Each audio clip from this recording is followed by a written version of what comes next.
I will call this meeting to order. Please rise for the pledge. I pledge allegiance To the flag of the United States of America and to the republic for which it stands, one nation, under God, indivisible, with liberty and justice for all. Roll, please. Trustee Foley? Here. Trustee Meissen? Here. Trustee Bellinger? Here. Trustee Bykowski? Here. Trustee Pridemore? Here. Trustee Hatchett? Here. Treasurer Rozak? Here. Attorney Addis? Addis? Here. Thank you. President Dilbert? Here.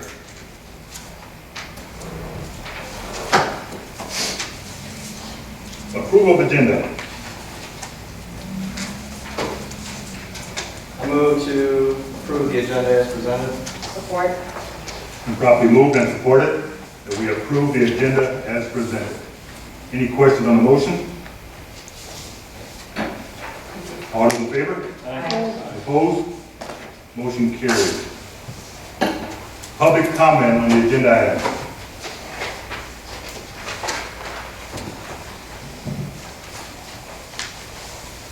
Seeing none. Approval of minutes for the June 11th council meeting.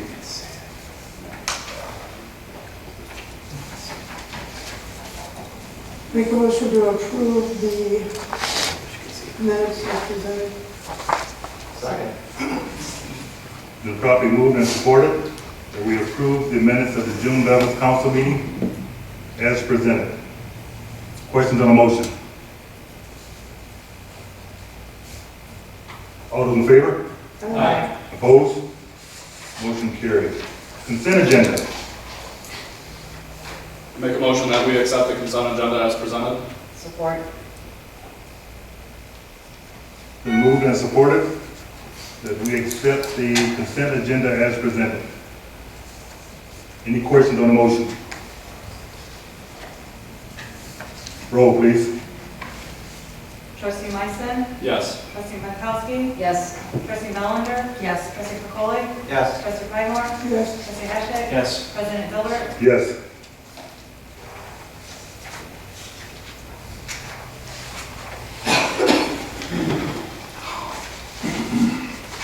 Trustee Bellinger?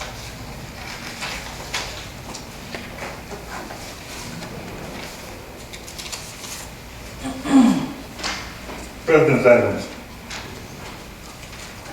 First item under is our ordinance, and it's for hawking and peddling. And I'm bringing this forward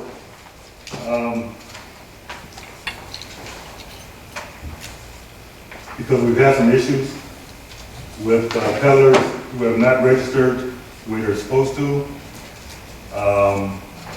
And it's difficult, even though they're registered, our ordinance only requires that we get a copy of their driver license. So it's not very extensive. We don't have time to do a background check. So what I'm going to propose to council is that we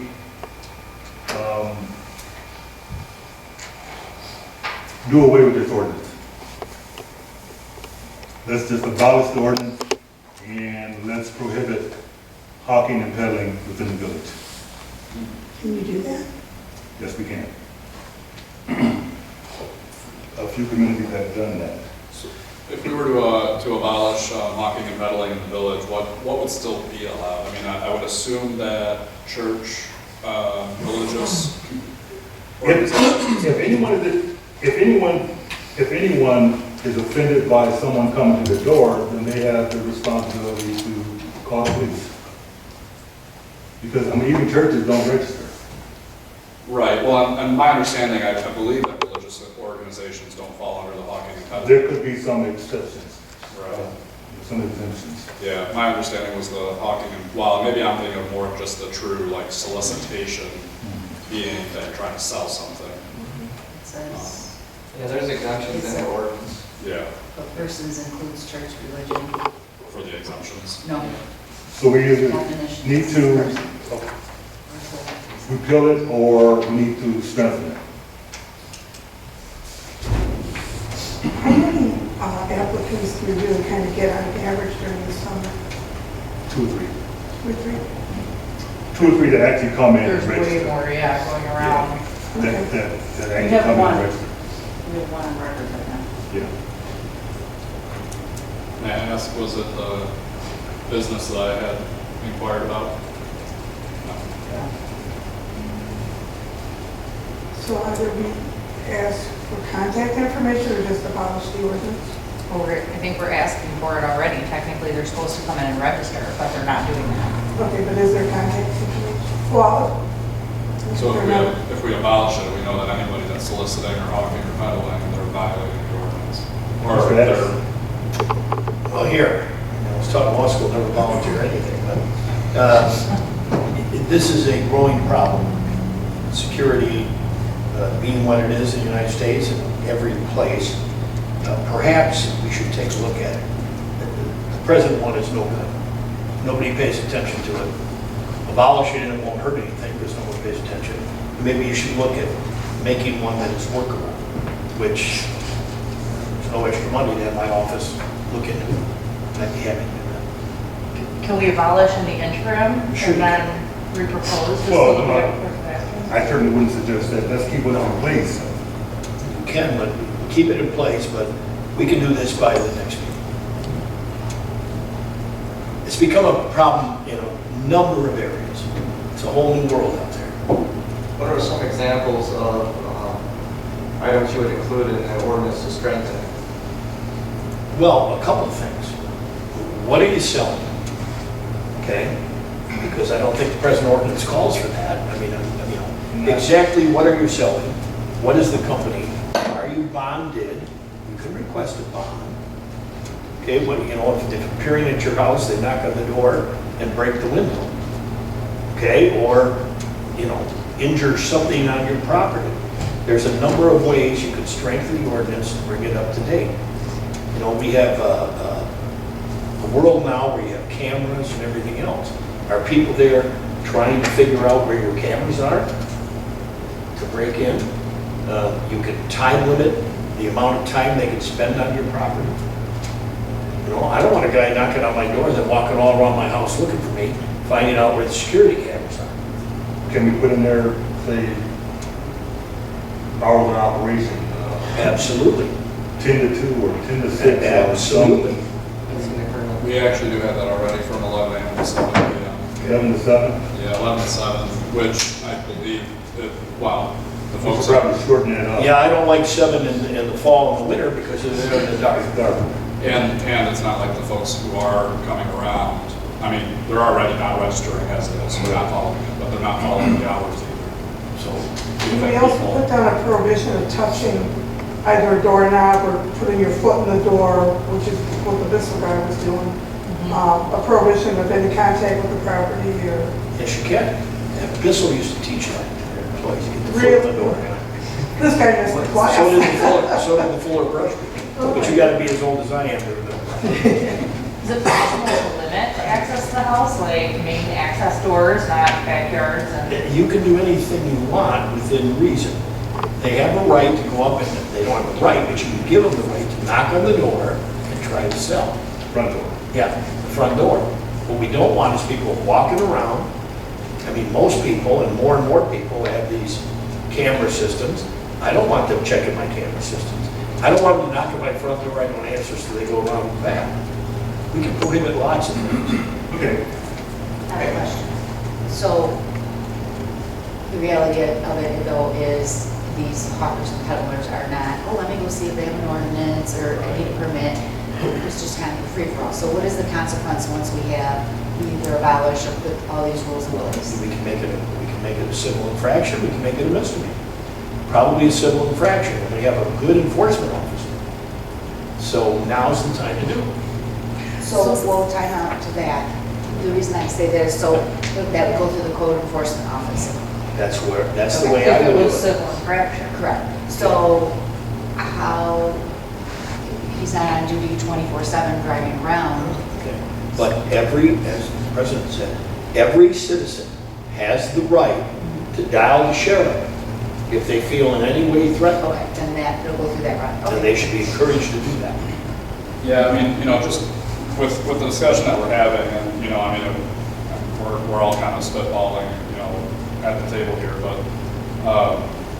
I'm kind of in the opinion of, you know, we can talk about strengthening the current ordinance to have better prohibitions, but at the end of the day, as loosey-goosey as we have it now, people aren't even following that. I don't know if putting more prohibitions in place is really going to do any good. If you just prohibit it entirely, Then you could tell the guy at the door, we don't allow Yeah. hawking in the village. and Yeah. maybe in the prohibition of hawking and peddling, we can stipulate certain exemptions, like for if we do want to allow, you know, religious organizations to, or if they're not selling something or, you know, something like that, but, so that we're not entirely closing the door to the village. But, you know, maybe we prohibit all sales. Prohibit it with a civil infraction. Right, with a civil infraction for Macomb County Sheriff's Department. You can do whatever you want, but it needs to be changed. It needs to be altered, it needs to be updated. We're happy to do it, and we'll get it to you. Okay, so what's your pleasure? Do you want this motion? I make a motion that we terminate hawking and peddling in the village of New Haven. The village of New Haven. With those exceptions that are currently in the ordinance? Yeah. The religious organizations. We would still have to have an ordinance written. Religious organizations actually are not exempted under the current ordinance. Okay. Are we moving to also have the attorney draft a modern? Yeah, so I think that's what Right. we're voting on. Okay. So is it a motion to terminate the current hawking and peddling ordinance and to have Terminate hawking and peddling in the village of New Haven. attorney draft a, Yeah. yeah. That has to be Just have a motion. two separate motions because we're gonna repeal the existing ordinance. Do we want to repeal that now, or do we want to wait until Attorney Addis? I would prefer that we just wait until he presents a new one. Okay. Okay. So if we could, I make a motion that we have the village attorney draft an ordinance prohibiting hawking and peddling in the village of New Haven. Support. Okay, discussion on it. I'm gonna go, it's been probably moved and supported that we have the attorney draft the ordinance to prohibit hawking and peddling. Any questions on the motion? I thought we were having the attorney to, Right, so I'd like to amend the motion to add exempting religious organizations. We maybe want to have it be just prohibiting the like the sales solicitation. so are we gonna have Mr. Addis' office write a new ordinance, just giving the hawking and peddling some strength? Or are we gonna repeal it? Repeal it with exemptions like school organizations and religious organizations. Excuse me, Mr. President, the new ordinance, as part of the language, will repeal all previous ordinances. Okay. But repealing it doesn't necessarily prohibit, correct? Correct. So we would have to have one motion to repeal eventually, and then one motion to write an ordinance. Prohibiting it with exemption. Yeah, With explicitly prohibiting it with exemptions. Because we repeal it, it's gonna have to. Right. We gotta just make a motion. So, Okay. We got like 5 motions. Right. We're getting off track here right now. So the motion is to repeal, but to, The motion is to authorize the village attorney to draft an ordinance prohibiting hawking and peddling with the exceptions of religious organizations and school organizations. there we go. That sounds. Do I get a second? Second, support. Get an amen? it's been properly moved that the attorney draft an ordinance, repealing the existing ordinance with the exception of religious organizations and school groups. Okay. Any questions on the motion? All in favor? Aye. Opposed? Motion carried. Okay. Budget amendments. I don't know if you're gonna come up, Sandy, or if you just want me to talk them out. We can talk about it if you want. Anybody have questions? The budget amendments that you received in your packet are as a result of the spending we did last month. It's just to stay on top of our amendments. And if you have any questions for Mrs. Gazel, please. Probably the only thing that's not on there that was not from last month is the meters. We're replacing all the Ringmar meters that are still out there, there was 66 of them. We got a bunch of new bills going on, so I have to budget on that for meters. And that's about the only thing. I mean, we did capital outlay, we made an MML presentation. I have to make the line item for 150th equal to 45,000. Capital outlay was basically for the mower and the truck. And I split out the special base stuff into local major, so I gave them some line items. And I put the budget on the catch basins that we would have that, and there was a portion in there of the F-350. And the building department, there was still some more legal fees for the road name change over there at Morgan, Moran. I don't even know what it's called now. What do we actually end up? It's Haymar Court. Okay, so that's stuff. So, anybody have any questions? You said for the 150 you had equal 45.1. I can't have my expense line be over budget. Okay. Okay, and so, and that's when you get the revenue and the expense, and that's out, that's the difference that I have to put in that line. So are these all the expenses and revenue? Is everything in that line right now? No, No. no. No. Only thing that's in that line right now is basically, most of it was deposits. Will we get final accounting on that? Probably not until after the celebration. We got another $1,500 came in today. Yeah, 2000. 2,000 came in today.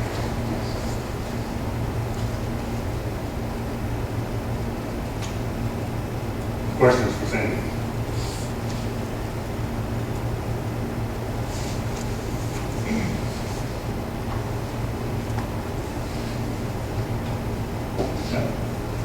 Okay. So I'm increasing the budget to $143,750 overall funds. Give me that figure again. 143,750. So, Correct.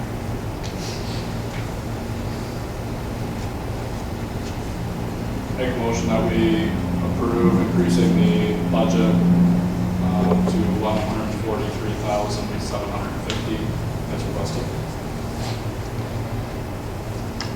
support.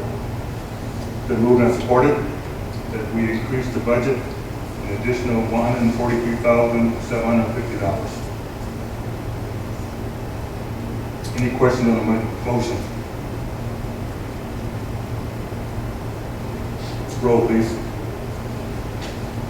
Trustee Myson? Yes. Trustee Pymore? Yes. Trustee Foley? Yes. Trustee Bellinger? Yes. Trustee Bukowski? No. Trustee Natchez? Yes. President Dilbert? Yes.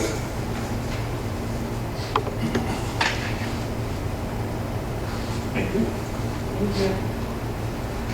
Item C. I had put this item on the agenda with no intent of dissolving the Parks and Rec Committee. But it got everybody's attention, I'm sure. Okay. You know, the Parks and Rec Committee has to be in place based on our Parks and Rec master plan. But I am going to bring forward next month some changes in the Parks and Rec Committee. I'm reaching out right now, trying to find some additional members, and there will be some changes. Does the master plan dictate how many members there have to be at the Parks and Rec Committee? It does recommend 7. Do you have the option of reducing it to 5? I haven't had a chance to look at the plan lately, because of other issues. That has been a consideration that we reduce it. Because right now we're having a difficult time maintaining 7. Item D, the waste hauling bid. Before we say or do anything on this, I would ask that you not mention the companies by name that bid. So if you have any questions, we will refer to the company as the top of this particular sheet as bidder 1, and the other company will be bidder 2. Bidder one.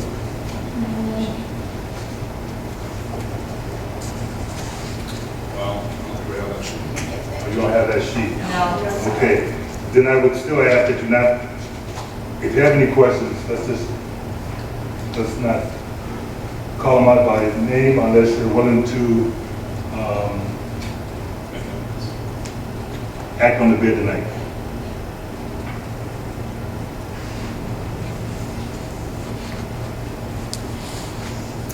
Do you have any questions? I do have a question. Actually, I have a couple in reading through them. So about the bids, right? Not just questions about naming them. We asked specifically for bin prices. Are we wanting to go to bins, or is it a requirement of either of the company that we have bins? Because they're in both of them, there was a breakdown for a recycling bin and then also 2 refuse, like actual trash bins. One company didn't give us pricing, said that the first one would be included, the other would give us pricing. But is that a requirement for either of the 2, or can we continue to do what we're doing, which is everybody provides their own We can't continue doing what we're doing. with either company? Well, I guess we haven't clarified that with the one company. The way the RFP was written, we asked for the bids to be the way we currently do it, and then give us a separate rate for if they were to provide the bins. And that's how the one company did it, because there's a price in there that if the homeowner wants to buy the bins from them, and the other company included the bin in their rates. Well, included the first bid, but the second bid, there's, Both. Because this doesn't, It's- this says recycle. it's ambiguous, so actually when you read it, it says though, like that there's like an 18 quart or something bin, and then it actually goes down to, so like the 85 gallon and the 95 are actual trash bins. And then the smaller, I know, it's so, like, it really was confusing to pick it apart. Because it's under the recycling category. Mm-hmm. Normal bin is 18, please provide pricing for 18, 65, and 96. It Yeah. doesn't say waste. Yeah. Right, those recycling, right? Right, that's how I Yeah. understood it, okay.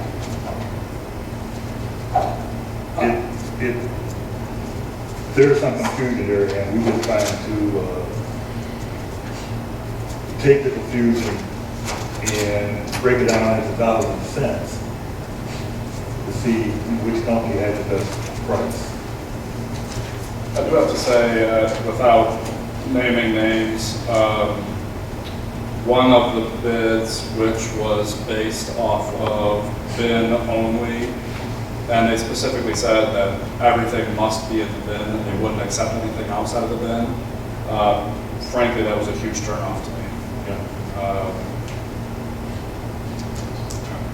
Well, I had a question to piggyback this. I had questions of, there'd be a big learning curve, but what is the rate for those extra pickups? Like, it's not really stated that the extra cart is $3.50, but what about bulk pickups if you need another one? There's no rates for that.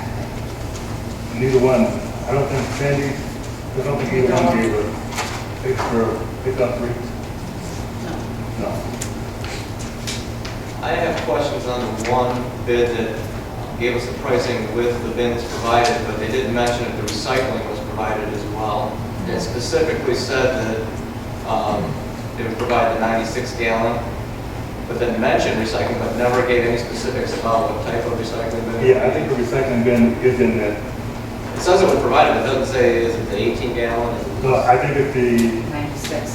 The yellow top one that you see out and about, particularly on the township. I never read it in there. It wasn't explicit. But it also, too, when you dug into that one, stated that one bin would be provided and the second one had to be rented at $2.50 per month, $3.50 per month. I thought it was $2.50. I thought that was too. I thought it was $2.50. And in addition. Which I felt like- What about the collections? Like, that's not going to be, it says they're going to bill direct, but if the homeowner's not paying, that's not going to come back through the village, is it?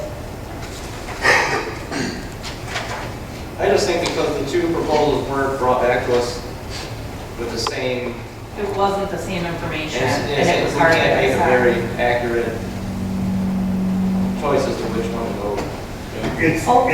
It made it difficult, they said our RFP was very, very clear. And the one company did come back, and the way they did it was strictly based on our RFP. And the other company chose to add in the bins, and they did it. A different schedule.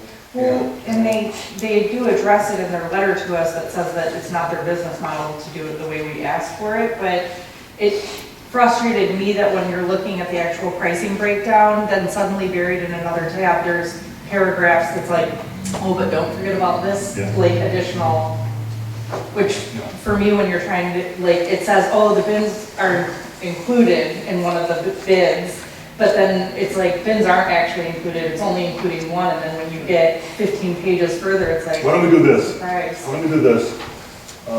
Let's put together a 3-member committee to dissect these bids. Sandy and I have gone through them, and we have our conclusion, which we won't share, and we'll see if this committee can dissect it and possibly come up. We have until, our contract expires October 1, so we have a couple months. So do we have 3 members who would volunteer to be on this committee? That is going to be available so they can do this as quickly as possible. I'd love to. Yeah, I got Mrs. Bonkowski, Mrs. Ballinger, one more? I already know that. Mr. Picoli, thank you. Okay.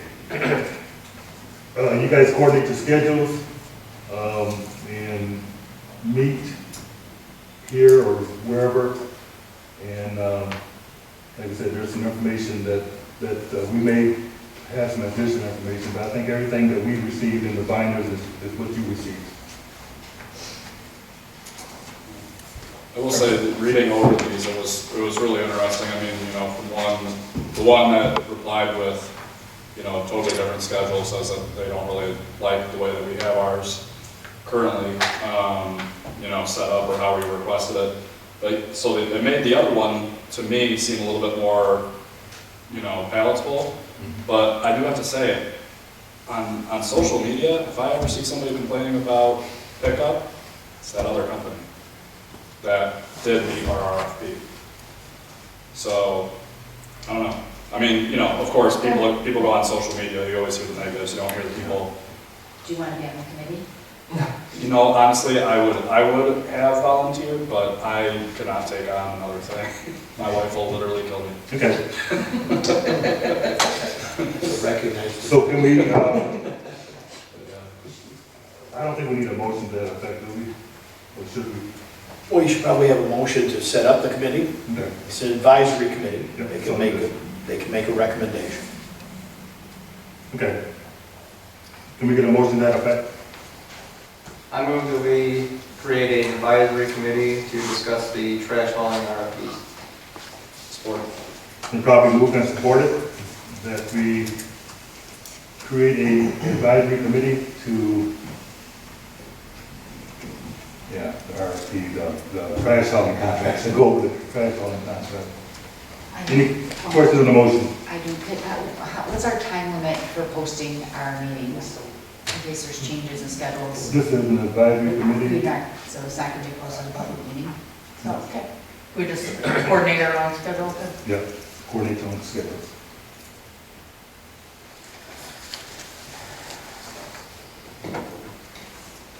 Any other question on the motion?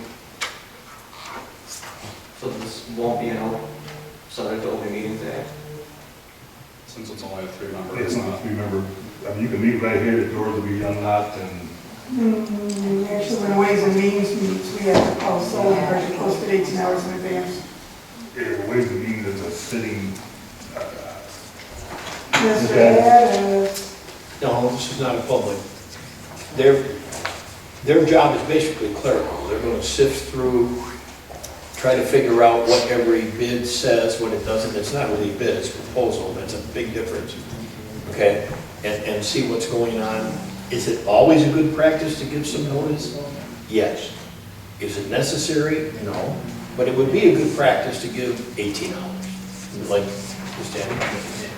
It's not by law, but you know what? It stops the committee from being attacked and people saying they're acting in secret.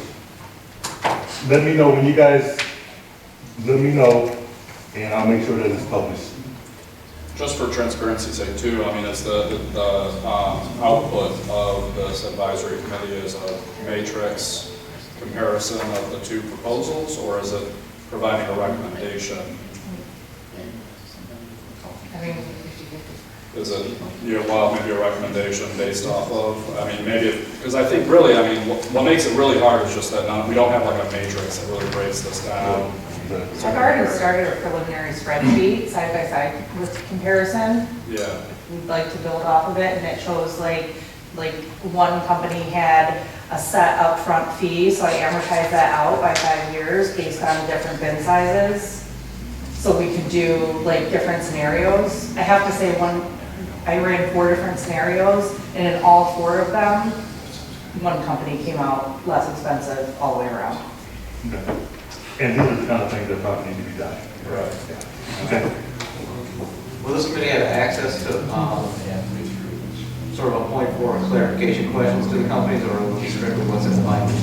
I could provide that. Okay. Yes. Contact person. Yeah. Right. I don't think they contact them. Yeah, there's some contact information. Okay, any other questions? All in favor? Opposed? Motion carried. Item E, our new water rates went into effect July 1. And essentially, and this is information I think you received back the first part of the year.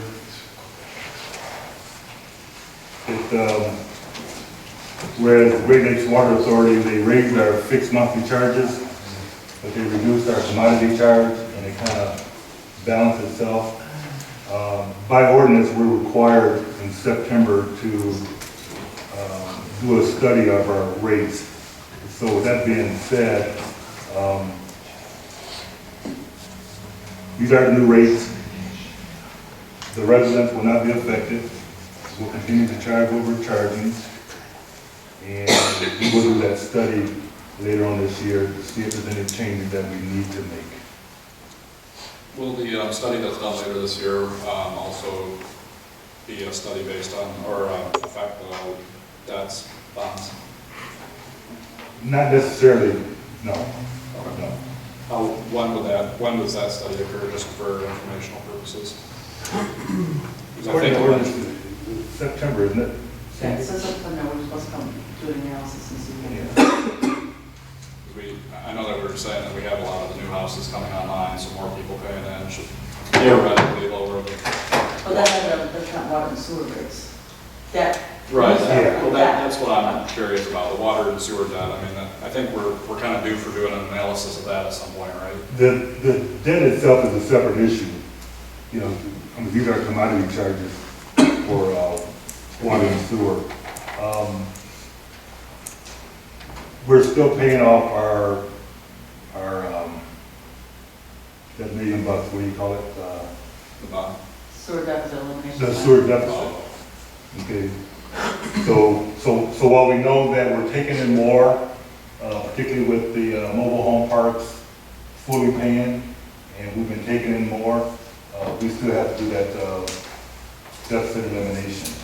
And until that's cleared up, there probably is no likelihood of any reduction to the residents. And that's the 2021, right? If I remember right. Yeah, there's a time frame in there, you know, so we're still a couple years out. Yeah.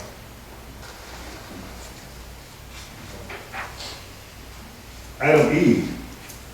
I'm sorry, do you have any questions on the rate that went in, that takes effect, that took effect July 1?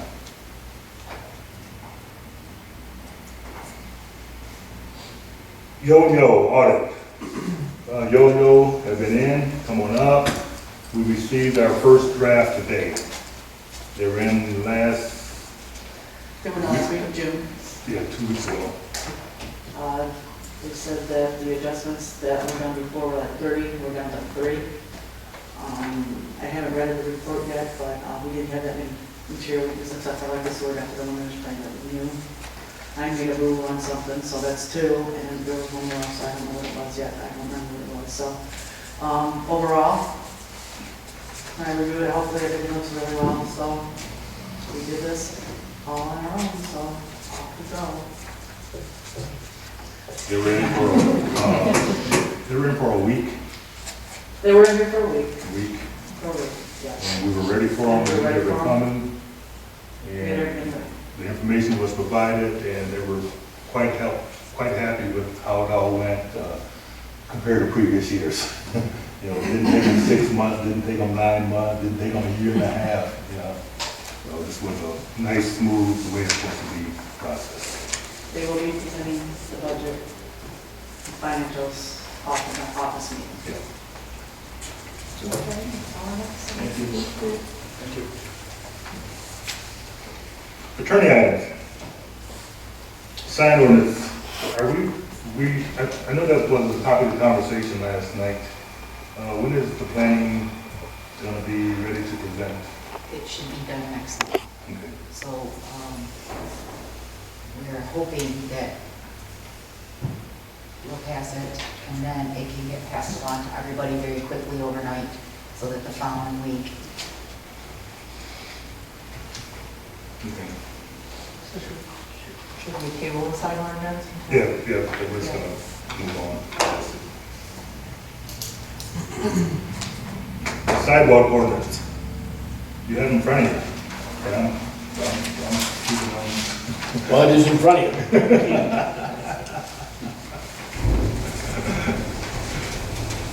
I think it's state of the art, that's what everybody's using. I'd recommend passage of it.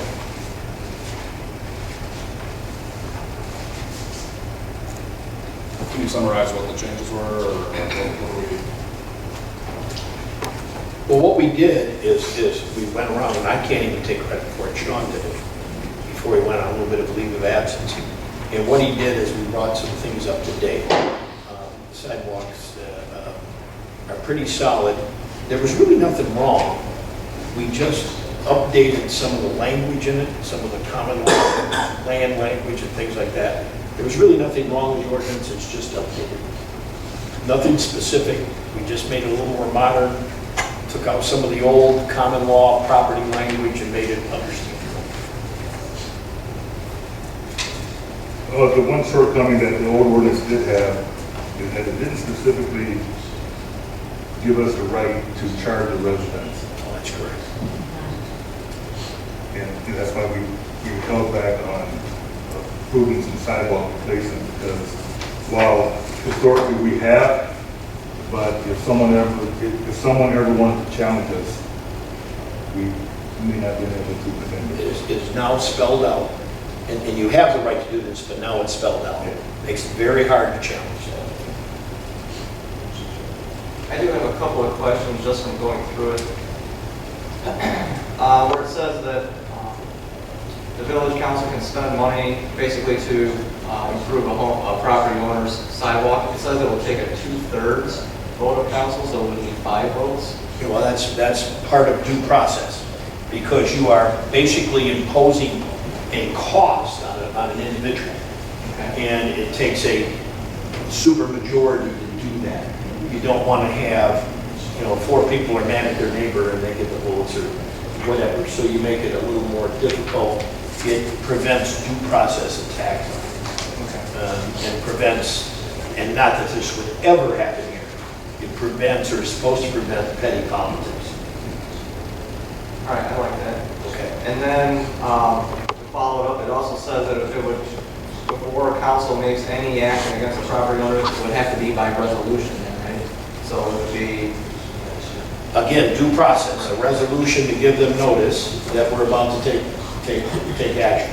Because you're dealing with property rights and you're dealing with a citizen resident money. So you got to bend over backwards to give them notice and a chance to be heard. And a resolution does. thank you. Would we be able to do those collectively, or would it have to be one for each individual? Well, it's each individual property owner has to be advised. Unless it's a collectively owned area. I mean, I suppose this is arguable, a condominium area or a mobile home park or whatever, but I would err on the side of caution. It doesn't take much to let them all know that you're about to get a bill if you don't do it. That we would do. They would be properly notified, given the proper time frame to make the repair. But I think, and correct me if I'm wrong, Mr. Bonkowski, but like say we decided that we're gonna do 1,000 feet of sidewalk and we've already did the notification of the homeowners, now we can move forward with one resolution. Correct. That's what I thought you But were. Yes. you got to name, it's got to be public, it's got to be known, they have to have public notice. Yes. So, 300 residents. Oh, no. Okay. It's asking a lot. Too much postage. I thought I was, Okay. yeah, I knew we were going with that. Okay. So I will make a motion to adopt the new sidewalk ordinance.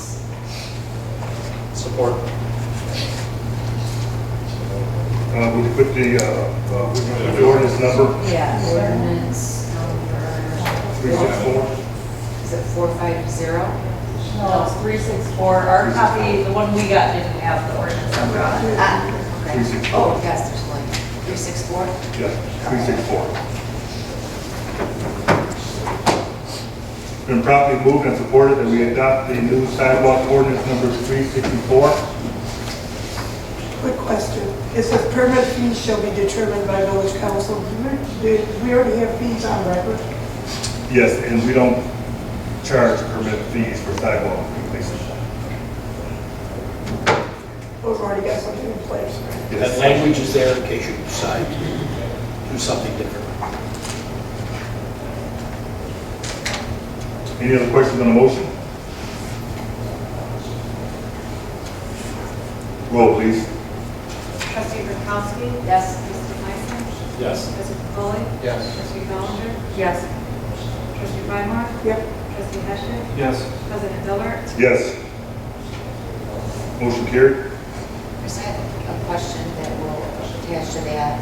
I had posed a question to you about one of the communities and not sure about ownership of the sidewalk or not. Can we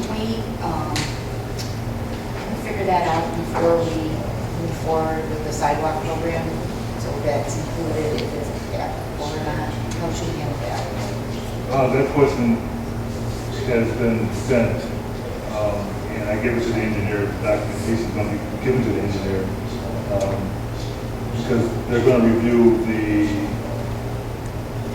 what you call it, a resolution or ordinance that gave the village ownership of the property. So they're going to look at the documentation and see exactly where the ownership is at. Okay, just so we're getting everybody at the same time. Thank you. Well, we're not going to hit everybody at the same time. But, you know what I mean, but I don't want to go through the whole process and then go back to it again. Thank you. Item C. The village manager ordinance is still on the agenda.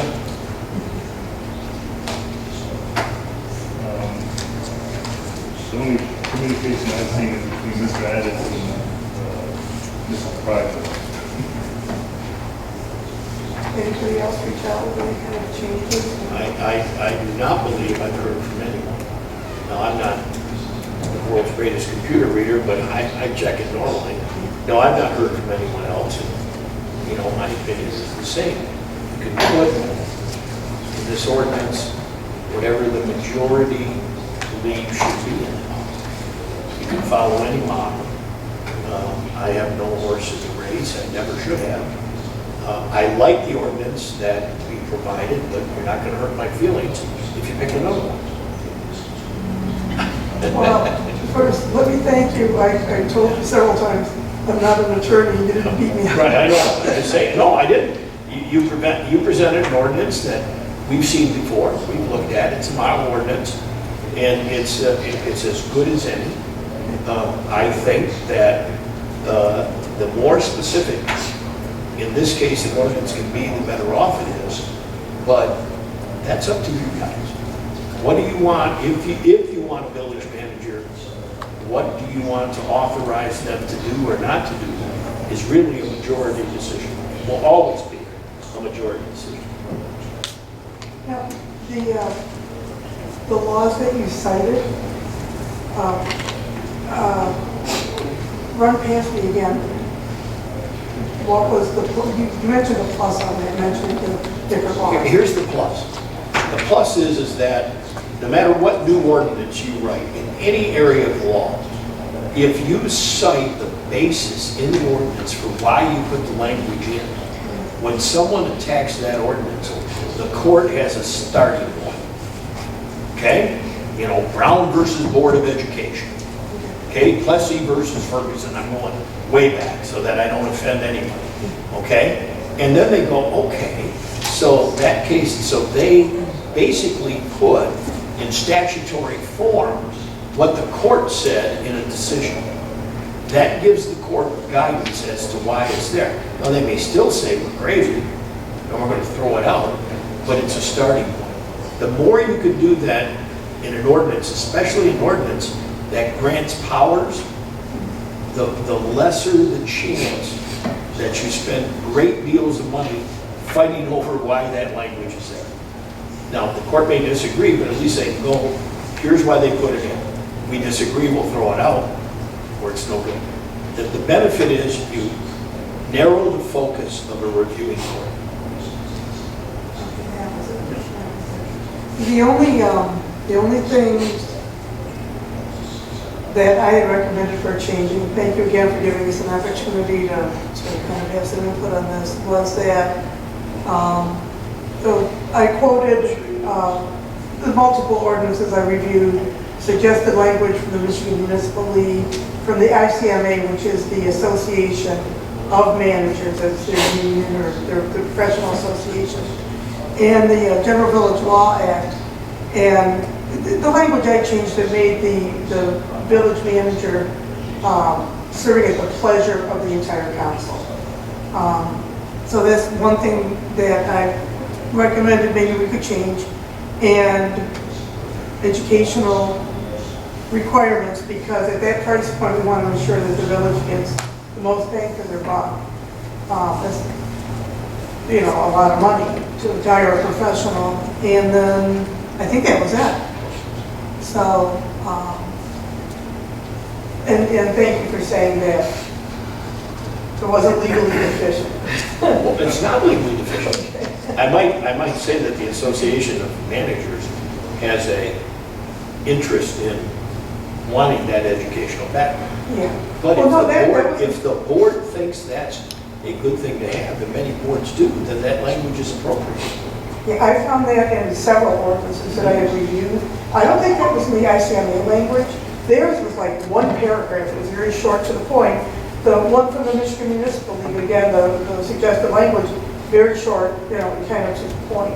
So, but yeah, those were the basic changes. I took your language, I copied your language. No, it was fine.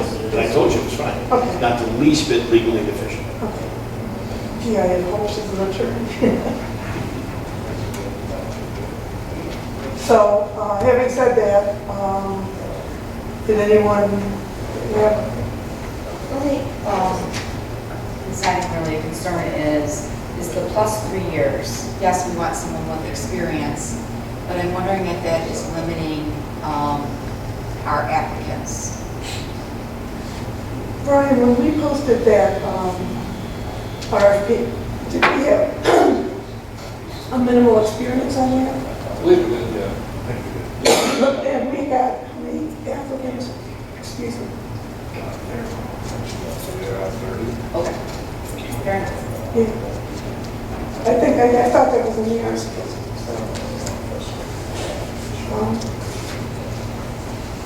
I just don't want it, that it had to be 3. You know, if somebody's 2.5 in a career. But, you know, I think they would still put it in an application in and say, hey, maybe I only got 2.5, but. But this, it says that this is what's required. Is- Right, I see where So you're at. somebody, even if they made the application, if our ordinance says it has to be 3, So maybe prior experience and just not put a year in there? If I may, the normal language is or the equivalent, or the practical equivalent. Okay. All right, that sounds You good. may get a great applicant who spent only a year, but has done other things that is equivalent, and maybe even more important than anything they would have gotten in another experience. Any other questions or concerns? So we just make it right equivalent and after experience. Yeah. Practical, we're whichever. gonna redraft and make that change. Is there any other change? So did you want me to just change the language, or did you want That's got to be a board decision, what final language you guys want. to, were there any other changes? I guess my hesitation still with this, you know, while I went into this definitely in support of village manager in general, or the idea originally started out in support of it. You know, I know that as a board, it seems like we're not in support of doing it right now. So I'm just really hesitant on moving forward with having this ordinance. I know, you know, I know you were saying it's good to have it in the back pocket so that, you know, if we ever, you know, that decide to go down the path, we have it. And I hate to take away from all the good work that you have done, because you have put in a lot of work into this, and you've really done your research on it. But I almost wonder if it's better to have it in the back pocket and not necessarily as an ordinance. You know, to not actually pass it as an ordinance, just that we can like file this away. And then if we do get to a point where we decide we do want to move forward with the village manager, we have this as a reference, we can pull it out and say, okay, here we go. I think we have to have, do we have to have an ordinance establishing the position of village manager? If one day you want to hire a village manager, it's appropriate to have an ordinance. But that doesn't, I know of no necessity that you have to have the ordinance first and start talking to people about a village manager. It helps because people who want to apply want to see what it's about. So I mean, it's really, again, a board decision how you want to approach this. So say a year from now, just hypothetically throwing just a number out, let's say a year from now, we decide, oh, we want to be a village manager. If we have this already tabled somewhere, we can pull it back out and say, okay, And then review it? we can review it one last time, make the push to pass it, yes or no, and then if it passes, then we move forward. I guess my hesitation is just that, you know, we're passing this, but then we're passing something that basically immediately creates a vacant position. Because well, by this ordinance, then we would be a village we would have a village manager. The Office of Village Manager, it says pursuant to Chapter 11, Section 2, blah, blah, blah, is amended, the Office of Village Manager is hereby created. So now we have an Office of Village Manager that's vacant, Yeah. and with no intention of filling it immediately, right? If that's the council's I think that's what we do. positions, yeah. So with that being said, so if we can continue to table this, Can we just leave the ordinance number open, or should we assign something else to that ordinance 360? if we don't adopt this ordinance, then that number becomes available for the next ordinance that comes up. That's the appropriate way to do that. And I'm sorry, I don't want to break it, but you make a great point. You don't want to face somewhere along the line some claim that the position exists and you didn't fill it. So a bunch of things are void, and the council acted outside of their control because there should have been a city manager. And along those lines, I haven't researched this, but I'll go off the top of my head. That number should remain available for other ordinances to avoid any confusion. But it won't take long. If you guys decide to do this, it'll take you from one meeting to the next to do it. So we can make a motion right now to receive and file the amended ordinance and then put it in our back pocket. Right, and then if we ever decide to move forward with, going with a village manager, we have this already filed away, and we can pull it out, review it. But we still want to change to the language about the 3 years prior experience so that it's It would ready be to go. language. Well, when the time comes, you can do that, but that should be kept. I won't remember. Well, Well, we tried We'll to look at paragraph, the you can revise and just we resize. should Yeah, have, yeah. Yeah. So I'll just shoot that language in there, and then we just want to receive and file this. Yeah. And then, so I make a motion to receive and file the amended language of the village manager ordinance, Support. my amended vote. It's been probably moved and supported that the receive and file the language change to the village manager ordinance. Any questions on the motion? I just want to echo what trustee Mike said on that, about not actually making it an ordinance, but to keep it in our back pocket, because let's say 10 years down the road, we do want to have a village manager. The responsibilities and the duties of it may not be what we're looking for then, that's what we have to do now, so we'll be amending the ordinance anyways to accommodate our situation at that time. So if we just have a basis somewhere that's not formalized in an ordinance, otherwise we're creating an ordinance for nothing. We're just creating one, because we've not had nobody in that position. Or we're creating one for the village manager. Well, yeah. Yeah, and what I'll do is if I could remember the language Mr. Addis suggested for, what was the language about prior experience? Right, Just worry right, about or the practical equivalent. practically correct. Okay, thanks. So Any this other will questions? be removed from the agenda moving forward. Any other questions on the motion? All those in favor? Aye. Opposed? Motion carried. Item D, we spoke about this last month, to try to encourage elected, appointed, and employees to pursue grants. And this is a resolution that we had the attorneys draft up that would authorize compensation for those that are successful.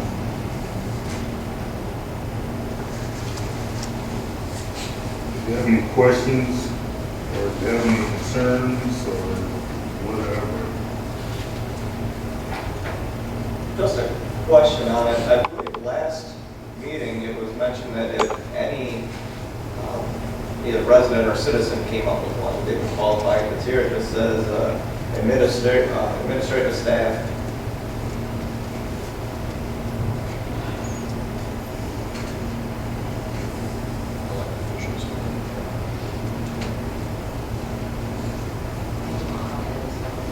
Yeah, that was a question from the audience. Yeah. Well, I'm looking at be it resolved, any administrative staff.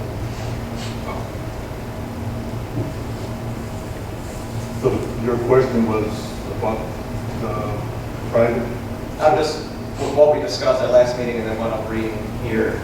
Right, can we make it so that any resident, anybody in the village that brings forward a grant or Here's a lawyer's answer, I don't know. And my reluctance is that private citizens attempting to get grants in the name of a governmental entity do not have any authority to make representations on behalf of the governmental entity. Elected officials are cloaked with that presumed authority. Private citizens are not. And that gives me pause. And we talked about it. And we knew it was discussed here. But when these grants are given, most of them, just so everybody knows, they exclude any bonuses to anybody. But every now and then, there are some that go, we're okay with that, okay? As long as it doesn't come from their money. And you don't replace your general fund with their grant money. Okay, colleges do this all the time. They reward what the people work for the colleges. I'm unaware, as I sit here tonight, of a resolution or ordinance that allows the private citizen to be paid for this. Now, does that mean it's illegal? No, but I gotta err on the side of caution. I am not comfortable with making it open to private citizens because I fear fraudulent activity. And God only knows what fraudulent activity is, but here's what I know about frauds. They're a lot smarter than I am because they're way ahead of the rest of us, and that's why they get away with it. And so to answer your question at this point, I would not be comfortable with that. I also caution the board that I don't want anybody to be misled.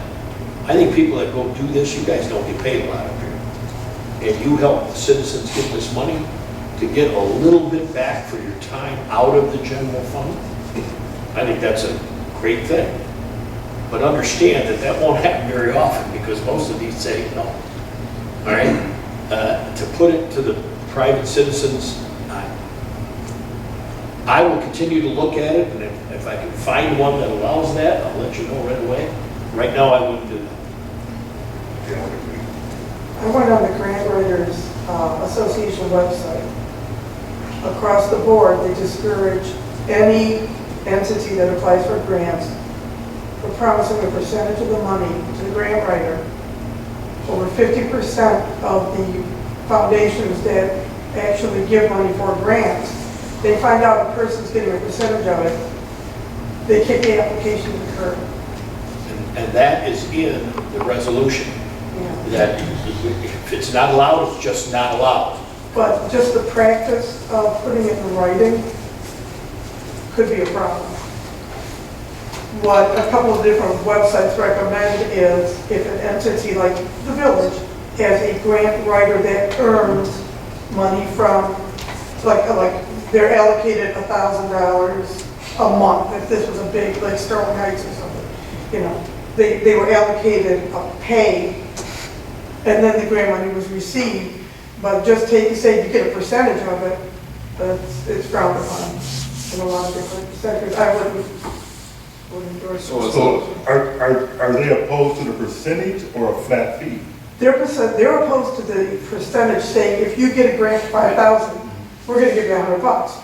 That's telling the person giving you the grant, your money's going to somebody else. And a lot of entities frown on that. But if you say, well, we share grant writing services with Chesterfield and Macomb Township. We hire a grant writer and he gets paid $3,000 a month, and every community gives him $1,000 monthly to look up grants and to get a return on the money. That's different. That's okay. Hourly overhead. But I think to President Zolberg's question, so is it only the percentage? So if we were to say, if the ordinance were to say, you get $50, not percentage, but just a flat $50. We will pay a grant writer X amount of dollars from the general fund. Well, not even a grant writer. If we had this ordinance and we, instead of just saying 2%, if we were to change it to say, A flat fee. the administrative staff that secures a grant, that benefits the village, et cetera, will be awarded $50. They will pay, yeah. For the purpose of this resolution, it is paying a grant writer, because what it's saying is, it's not you go and find a grant, hand it over, they do the legwork. It's saying you find a grant, you do the legwork, you write the grant. Well, right. So for the purpose of this, you are the grant You are writer. the grant writer. Right. Right, I agree with that. It's just that we don't have a one designated grant writer for the village. Is there only differentiation I was making. Yeah, I think the flat fee is fine. I think her concern is that if we have a grant that we're potentially up for, whether or not somebody's gonna be paid a bonus on it, if they know that we have a resolution on file that states this, are they then that much more reluctant to Our actually? resolution give us also money? states that if they are opposed to that, there will be no payment. Right. And the payment doesn't come out of the grant. Right, it comes out of the general fund. Yeah. So, But if a grant It's a grant difficult stipulates- legal question. We Right. wrote it the best way we could. This is Sure. a small village. And maybe someone will attack it one day, but I'm willing to defend it. What I think that Ann was saying though is that a lot of the grants specifically state that No like question. whatever percentage can't be paid, whether out of the grant funds or the general fund, And that's- cannot be paid, period. Correct. more of a personnel fund. It Out of can't savings. be paid, period. Like, Correct, no matter out how of you're doing anything. it. Out of anything, yeah. That's in there, if that's the Right. case, So if that's written in there, then, thank you for your hard work. right. Can we change the language, desires to provide a 2% additional compensation of the total grant awarded from the general, specify where the money's coming from? Sure. Because this looks like you're gonna get scooped 2% off the top. No, it says 2% of the grant obtained from the Village of New Haven's general fund. The very last, right before the endorsement from President of the Village of New Haven, states that that 2% would be coming from the general fund. Okay, but also mention it up here. Yeah, like in a secondary Yeah, place. drag it up there too, because if somebody reads the first, that portion of it, that looks like, And of course, those grants that prohibit any sort of payment, then there's no payment made. I guess my hesitation is off of what Trustee Bradmore mentioned. In general, I think it's a great idea to reward somebody who's taking the time to get us the grants, because let's face it, the village, we don't seem like we get a lot of grants. If somebody's taking the initiative to go out and get it and write it, and we are awarded money, and they're helping, ultimately all of the taxpayers, that's great. But I guess my concern is with what Trustee Bradmore said about, does that then make us more likely to get rejected just because we have this resolution on paper? I don't want to put us in a position where we're just going to get rejected left and right just because we have this resolution. I mean, if it's, I don't know. I like the idea of, somebody, if somebody takes the initiative and they go out and they do the grant writing and they do it and we're awarded, I mean, that's awesome. They should, they should get something more than just a pat on the back. I just don't want it to be a risk that right off the bat, we're not going to be.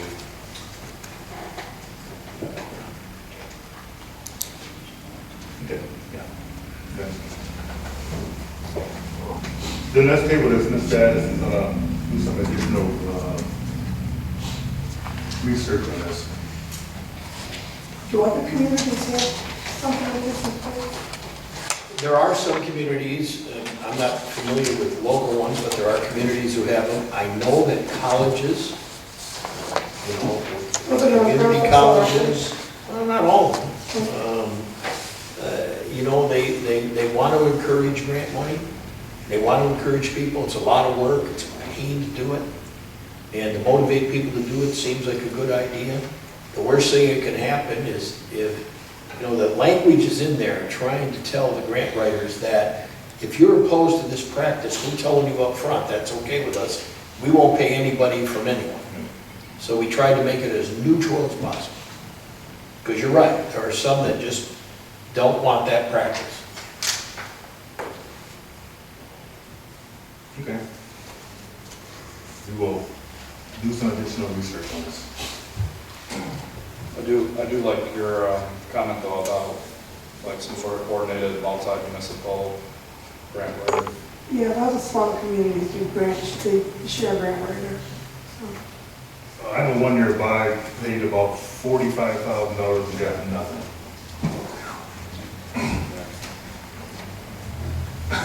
Not good. Or a good grant, right? Well, I wish we could afford something like that.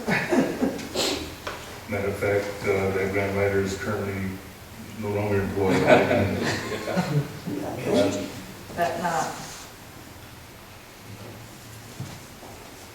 Okay, payment of bills. Make a motion that we approve the payment of bills to be paid in the amount of $154,391.24. Been properly moved and supported that we pay the bills in the amount of $154,391.24. Any questions on the motion? Does that include any extraordinary one-time payments?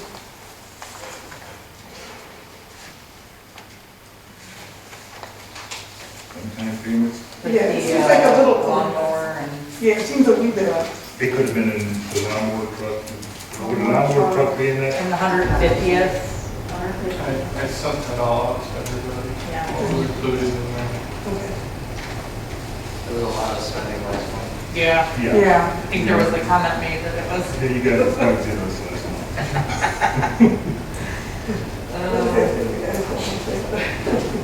yeah, I think it was part just of making it rain. Yeah, make it rain. There Okay. was a meeting. Okay. We were some expenditures last month. Okay, right here.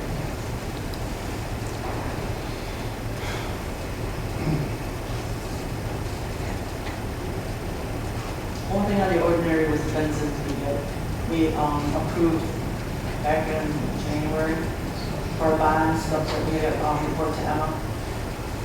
That's the only thing that I see that's any different this time. Benzinski. Benzinski, oh, the engineering solutions was for the PRV, when we had that emergency thing just now, that's the bill, that was back in, Yeah. I don't know when that was way back. Yeah, They forgot to give us the bill. They always remember those. Okay. So those two. Any other question on the motion? Roll, please. Trustee Myson? Yes. Trustee Bellinger? Yes. Trustee Polly? Yes. Trustee Poskowski? Yes. Trustee Pridmore? Yes. Trustee Hatchner? Yes. President Colbert? Yes. Motion carried. Treasury report. Total village cash assets of $3,379,126.47.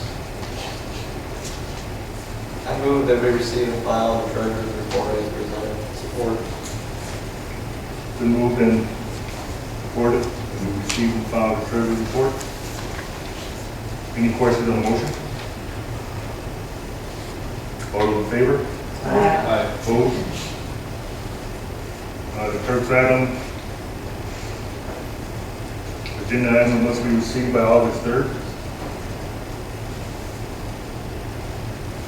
Unfinished business. Mr. Pacoli, Village and City Committee.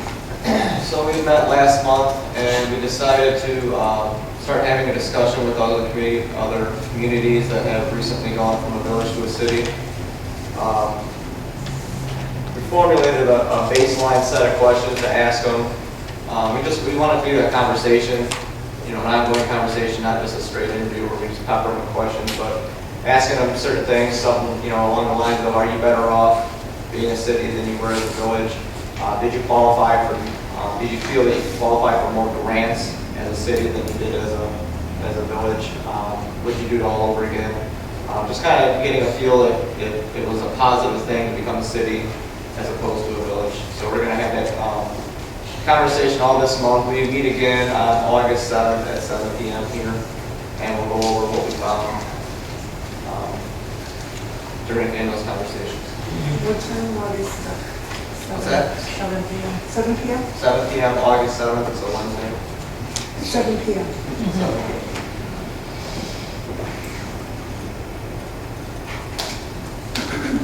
Any questions for Mr. Pacoli?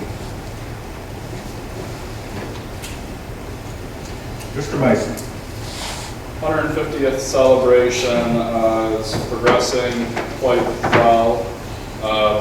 First and foremost, I have to give a ton of credit to our chairwoman, I guess you would say, of the committee. I don't know if we have a formalized committee with titles, but Mrs. Rodzik has been extremely instrumental in putting this all together. She is putting a ton of work into making sure this is a success, and I just really feel that she deserves a lot of credit for that. Hopefully you all have seen the flyers that have been posted all over social media. We've been doing our best to really spam it out to every community possible. I joined numerous different social media groups for different communities in the area just to post the flyer, and so far it's been well received. I even saw one of our senators had liked my post with the flyer, so maybe we'll get him at the event. I'm also trying to get it out to the media, get some media presence at the event. It'd be nice to have some coverage there. But at a higher level, we had a walkthrough of the grounds today. President Dilbert was there as well. Overall, I think we have a pretty good plan moving forward. I thank you all for the approval of the funding thus far. I joked if it wouldn't have been approved, it would have made Mrs. Rodzik and I quite an open calendar for the rest of the month. But no, on a serious note, it's progressing well. A lot of things are coming together. There's still a lot of work to do in the remaining time that we have. It seems like if there's any curveball that could be thrown our way in the planning of this event, it has been thrown our way. So I still am begging for volunteers at the event. We definitely would love to have more hands on deck at the event. So if you have any organizations, groups, charities, anybody that you can think of that we could kind of solicit for volunteers would be greatly appreciated. Otherwise, I hope to see everybody there. If anybody has any questions, I'm more than open to answer anything. I know I wasn't present last month.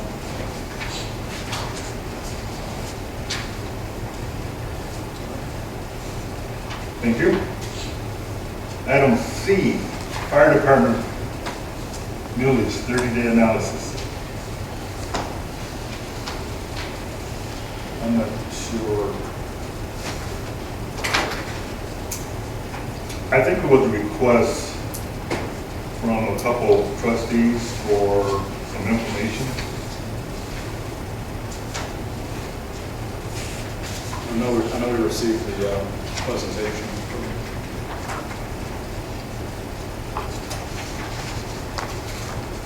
Chief, Chief, you want to come up?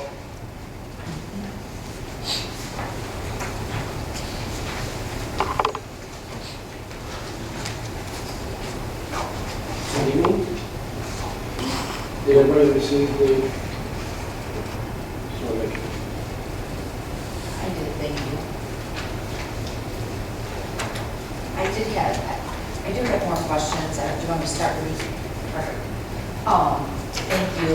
It was kind of just a reset of what you presented the last time. And I believe we expressed, we wanted to see like the actual calendar. You had expressed that there were times that there was no one here. There was no coverage at the department at all. There have been days, Right. there have been hours and days. Right, and I think that's what we were asking for from you that I night. thought you asked for, I believe it was you that asked for this here. We asked for a breakdown of the lapse in coverage, and then we also asked for, as like a quantity, what is needed to supplement the budget, which I do have the next step, what's needed part. Right. But I didn't think that we got, like I said, I agree, I thought we had kind of a question as to how much we were actually lapsing. Correct. The problem is it changes by day because of people's work schedules, because of people's, like today I wasn't available because I was playing grant. Right. Well, we were asking for like the last 30 days, because you had said like there wasn't any coverage, and we actually got a couple you emailed us to let us know that the fire department would be closed. You're looking like a lot of it. Okay, I'm sorry, I That's okay. I misunderstood what you wanted. Okay. You want to know when we're having the worst time? That's what we're doing. Okay. No, let me say it again. You had expressed that there were times that there's no coverage in the department. So in the last 30 days, can you tell us what days there is not coverage and how many hours there was not I'll coverage? send that to all of you. Because this was just kind of, thank you for the time that you took to do this, I appreciate that. But it's just kind of a reset of what you told us that evening. Okay. If I may ask, for the next steps and what's needed, it's talking about kind of rearranging the budget and all that. Who exactly is responsible for the budget? Is this, Who's responsible? well, so like for the next steps, what's needed with removing, Chief Steer from the weekly stipends and then allocating the 29 hours a week?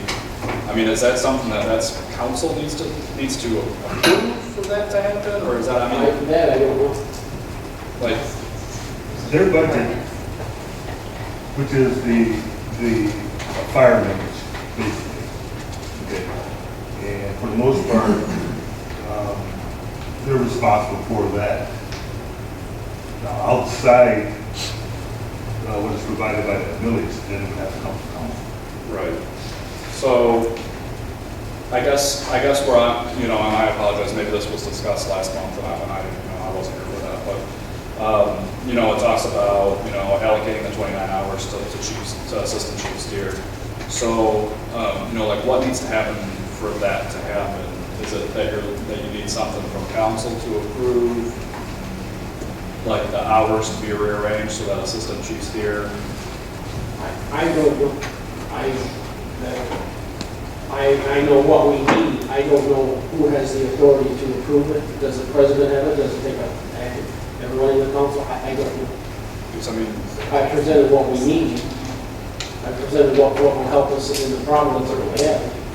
But as far as authority to actually enact it, I don't know who does that.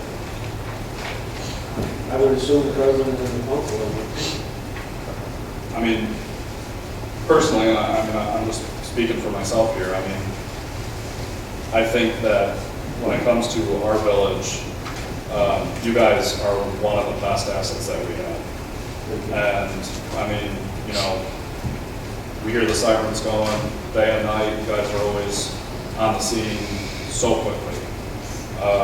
Anything that we can do to support you guys and get you, what you need to be able to have that coverage and that support, I think that it would be completely wrong for the council to not support it. So whatever we need to do to get you guys where you need to be, personally, at least I feel we should be supporting it.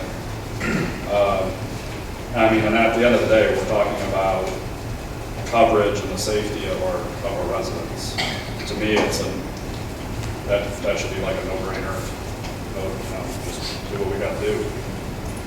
So whatever we got to do, I'm in support of personally. If I'm reading your request for meeting changes correctly, if you do those changes and go from the 10 hours to the 29 hours, the fire department budget will still have a surplus of $11,000? You discussed this. Okay, we had, last month we came asking for more money so we could make the hours cover. Over the last 30 days, we took a deeper dive into the budget. The money we're asking for is already in our budget. It's just not being utilized. What we're asking for is permission to take that money from one part of our budget and put it into payroll. That's what that money's in for. So that's a formal request right now. That's what that presentation is requesting. Yes, we're not asking for any more money. We just want to move it from a part of the budget where it's not being used, put it into payroll so that we can have Assistant Chief Steer get paid for the actual hours that he's working. Because he gets paid for about 10 hours a week. He's up there 25 to 30 hours a week on his own time. So that's all we're asking for. We're not asking for any more money. Yeah, and admittedly, I guess my That's question. not how this was Yeah, received. Yeah, that's, Last well, and we had our public information officer put this together because this is what he does for a living. He got put away on business on Friday. So we're kind of getting up to speed on the presentation that he would have normally given. But yeah, like I said, last week we were, here's how much money we need to do this. So we were requesting more money from you guys. We had him go over the budget and he deals with multi-million-dollar budgets every day. And And he said, guys, we don't need any more money. We just need to move it around so that it'll work better for us. I think that was the question that we had, was because Yes. we were looking at the budgets thinking, well, this really should, like, because even at $15 an hour with your rent-a-firefighter, you still have a budget surplus of 11,000. We would that- still, after Assistant Chief Steer, if he does his 29 hours a week at $20 an hour, we would still have money to have somebody fill in as needed at 10, 15 Up to 11, up to 11,000.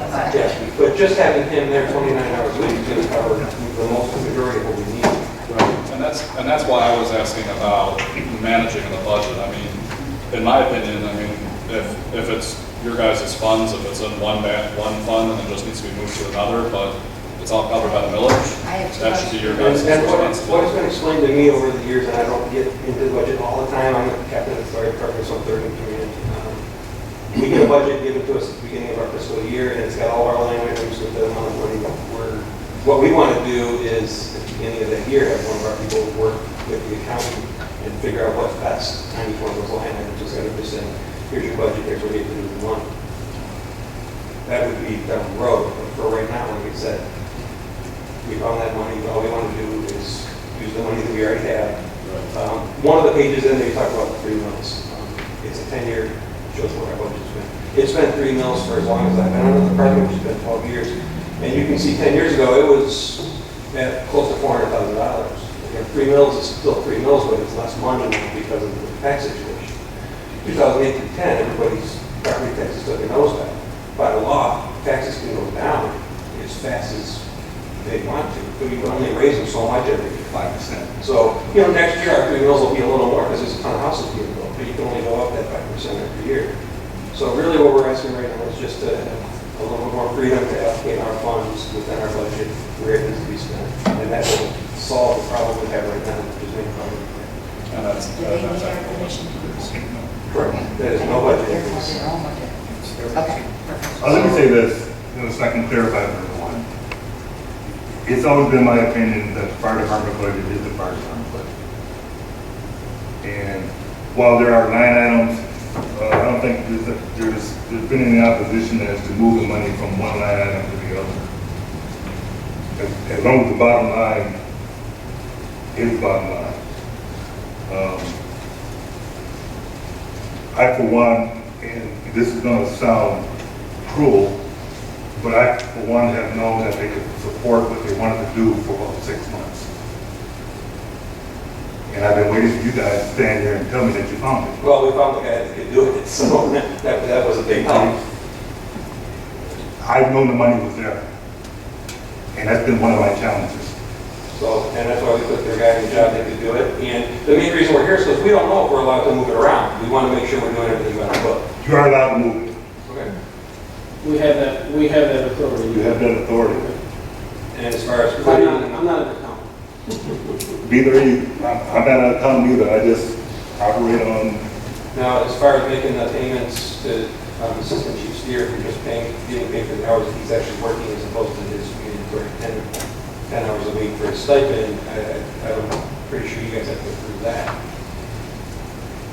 And that's a payroll thing, that's resources, I'm not sure how that works. There was a payroll question that was asked a week ago about hours and clock in, clock out, whatever, something to that effect, and what the rate of pay would be. Because what he receives as a stipend is essentially part of the chief's pay. And are we using that as our basis for the 29 hours? Or are we using, and I think the original request was $15 per hour for the 29 hours. That would have been for a firefighter to be on a standby. This is different for the Separate chief. line item. On here. But isn't the assistant chief going to be on standby? Yes, but at the pay rate that he's getting right now, just more hours. See, it says $20 an hour for him, and then $15 an hour for if they have to rent a firefighter from another department per call. So the 15 was, There was like two proposals, basically, because it's not one, I mean, they're not connected, but that was two of the proposals we had went to the Ways and Means Committee with, and they asked us to do some changes on. Obviously, the chief's salary is going to be a little more than the director, so he's got more responsibilities and more. Well, I guess, so the question goes back, are we looking to fill the on-call slot so that we have coverage? Well, by having the chief here, the more hours, we will have coverage, because he'll be here. Dual through test. If Daniel's here 29 hours a week, and Bob's continuing his 10, that's going to give us full coverage for the week. And you still have funds If in we your get budget days for where, calling? like, you know, he's got to go on sick leave or vacation or something, someone's not here, that's when we would have a firefighter being in standby for the 15 hours. And you have extra money in your budget. And we have that extra money. So if we can just Right now, what happens when we're without coverage, as I have reported to you before, is I'm the emergency manager.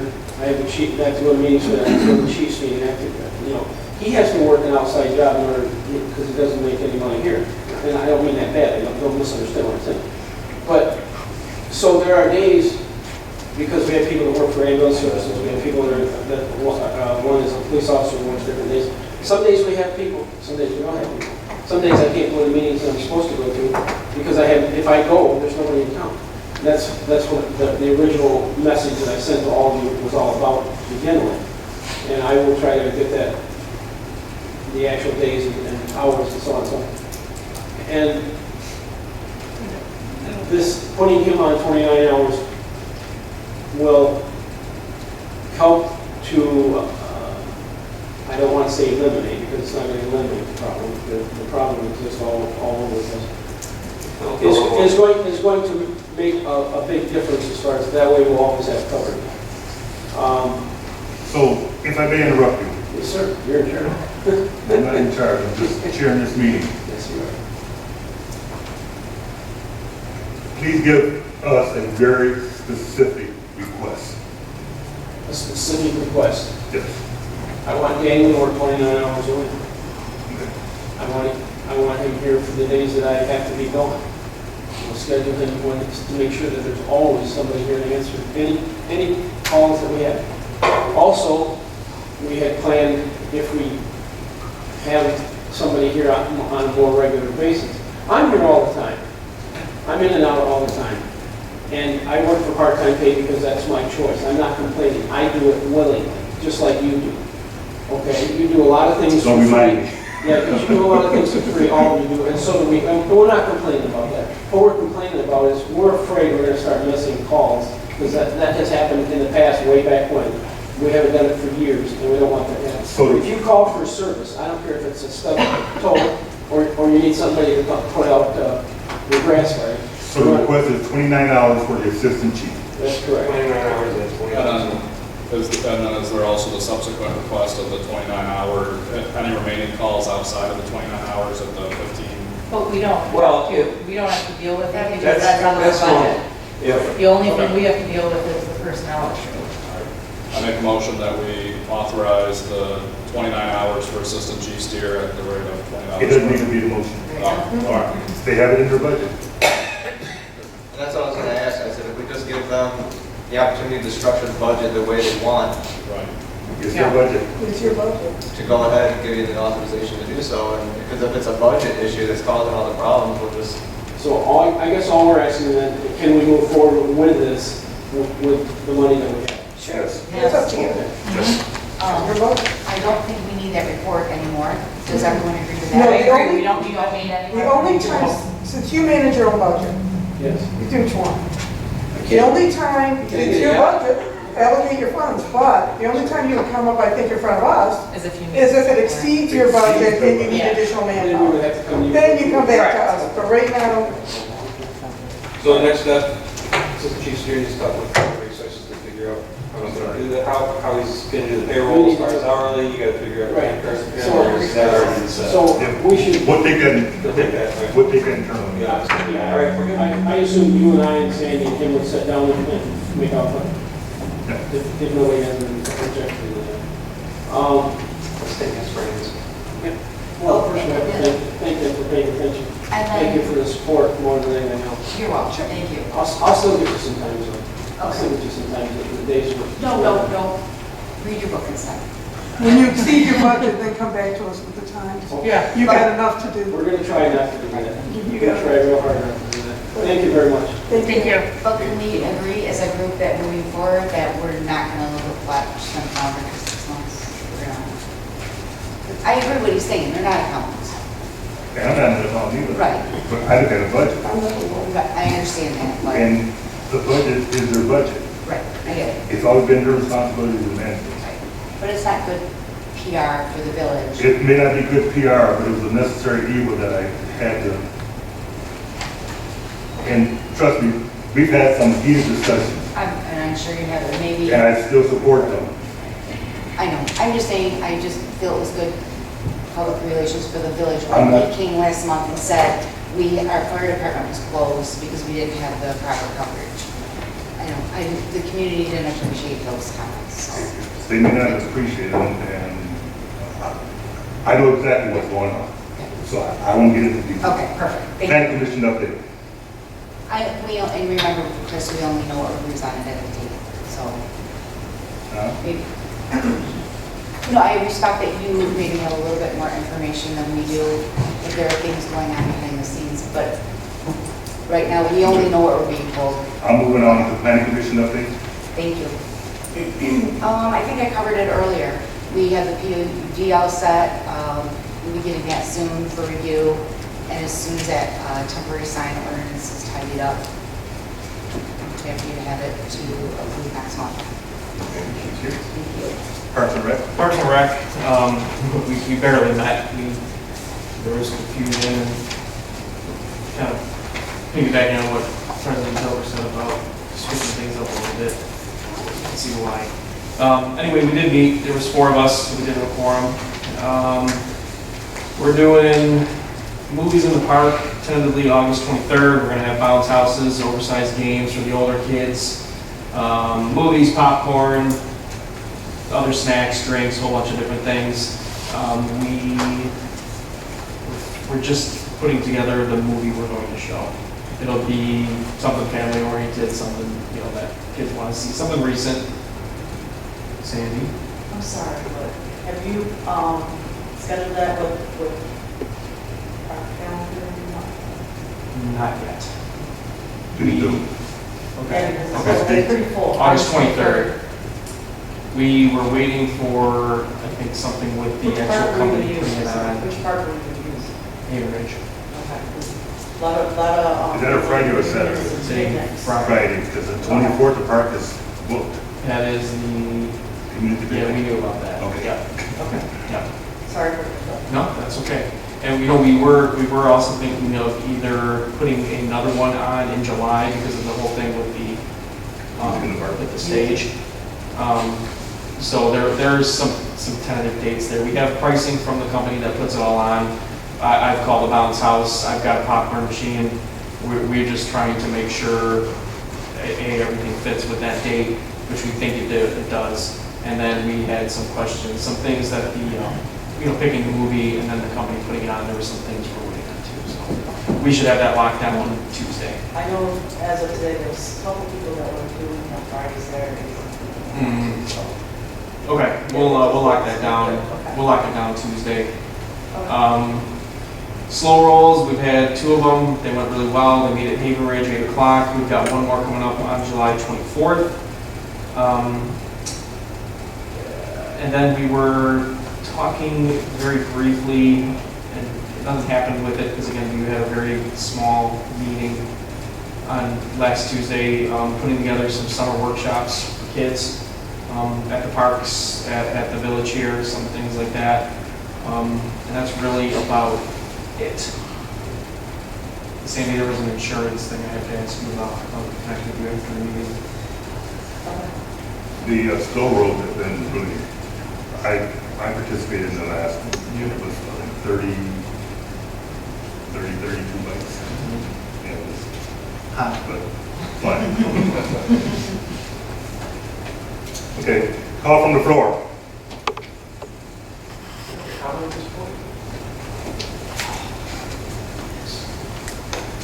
Hi, good evening, Village President, members of the Village Council.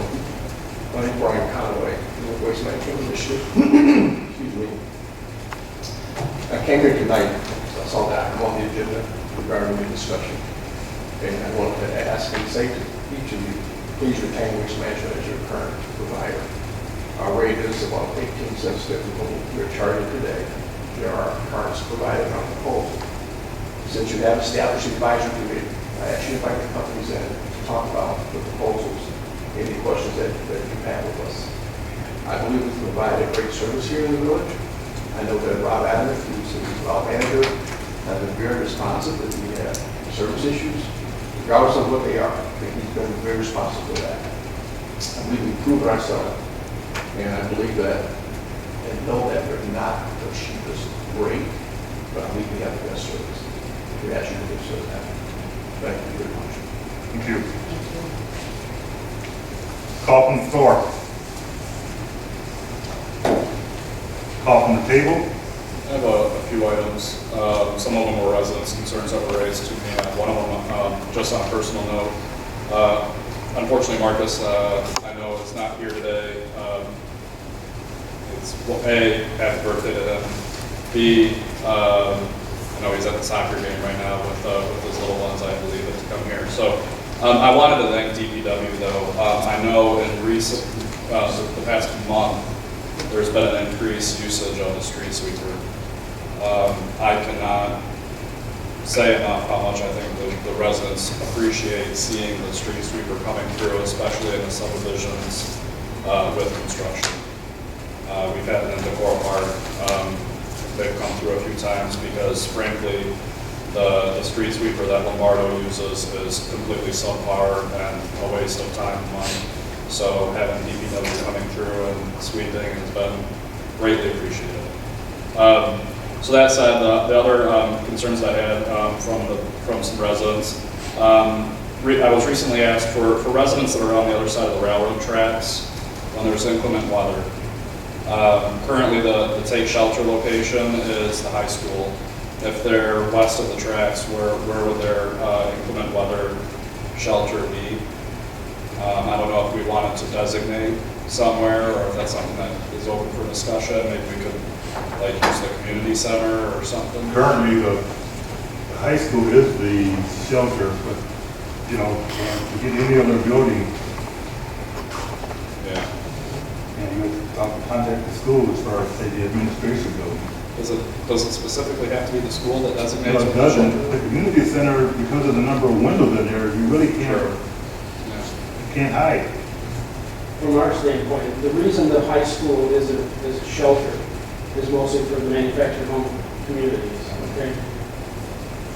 And I'm with you 100%. If we can create another one, that would be wonderful. Right. But the reason that the, mobile homes and manufactured homes take off a lot quicker than ones that are been built 100 years ago. And we talked about this last week. I know you can't think of it, sorry. I'm glad that worked out already. But, so if we can find a place that suits or that fits the criteria as far as safety, you can't have too much glass. You can't have, like the old high school might work, some of it, but like you can't use the auditorium or the gymnasium because the roofs will be the first things to go. It's got to be inside, solid walls, so on, so on, so on.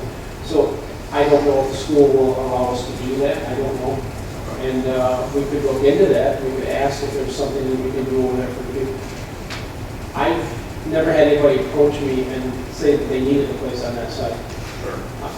I'm not saying they don't, but nobody's ever come to us and said that where the people in the mobile parks are definitely in need of this service. If you got connections with the schools, Sure. because what we do is, under any bad weather, we go over, we open school, we sign everybody in, we get them in the sheltered areas that are away from the glass, away from the roofs and everything, the safest places. Sure. And then, if, like I said, I don't know. Did we ever talk to them about the Clark Street School? They haven't. No. We'll talk to them. I'll let you know. Okay, we'll talk. And obviously obviously I would want My to, 29-hour guy's gonna talk to him. well, and obviously I want to be cognizant of the fact that it would also be limited, you know, spreading you guys thin too, because now you're being split in two different locations, but, And we send people out to different locations anyway, so that everybody is in one spot. okay. But we just have to give their permission to use it, we have to give the ability to, I mean, we can get into the school, obviously, but we have to have their permission to start putting people in there. We'd have to do a study and see where the safe places, the safest places would be. But we'll look into that, so I'll let you know. All right, thank you. One of the other residents' concerns was for cool-off centers for senior citizens on the warm weather days. You know, I don't know if that's something that we could open up at the community, again, maybe the community center to have The community center, Really don't have air it has a window air conditioner, it might not be very cool. Right, right. I think the library, In reference to that, I got that same note that you got. It's the Lennox Township Library. I called them, I confirmed it. That is our cooling center during normal business hours. Okay, perfect, thank you. And then the last concern. Christmas tree lights. Yeah, now you know. Trust me, I know this person personally, I had a feeling. and I totally disregard this. All right. So you ask the questions. Well, so their question was, why are the Xmas lights still up on the pine tree in the Because we parking choose to lot? leave them up because we damage them when we take them down. And so what we do, we add more lights every year. We kind of let the lights grow with the tree. Well, and you know, in all honesty, I think that's a reasonable answer. So, you know, maybe the said individual just wanted some sort of answer. I mean, I can definitely go back and let them person know. Just for a point of reference, with bigger cities that have the tree that they decorate, they put all the stuff on it, that all goes in the garbage. They just throw it They out. throw the whole thing out, decorations and Yeah. all. So we're at kind of saving them. We're reusing ours, okay? We're looking for volunteers to take the lights down. Good. Quick call from the floor, we table, I'm sorry.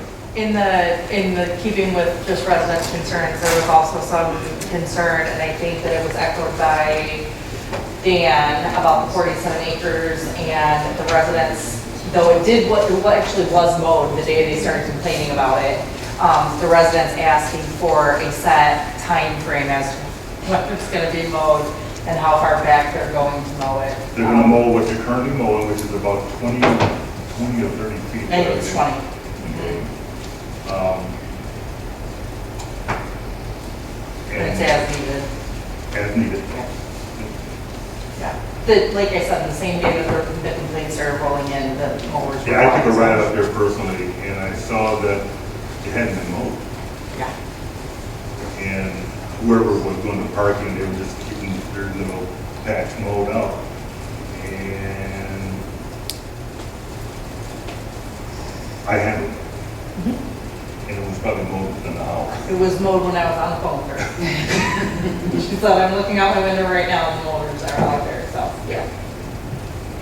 Somehow that they suddenly thought that it wasn't their responsibility to mow. And it will be mowed. Call from the table. I have a couple things. Thursday morning at 8 a.m., the Anchor Bay Chamber of Commerce is hosting a coffee connection in the fire department.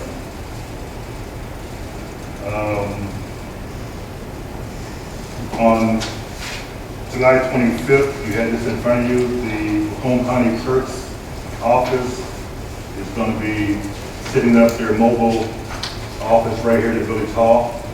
And pretty much anything that you have to go to Mount Clemens to see the clerk for, we'll be able to do right here. Everything from a CPL application to a marriage license. So if anyone not married and you hope to get a license, just stay right here. So we'll be hosting that from 10 a.m. to 2 p.m. And I think that was it. I guess that's it. Call from the table. Motion in order. Motion to adjourn? Thank you.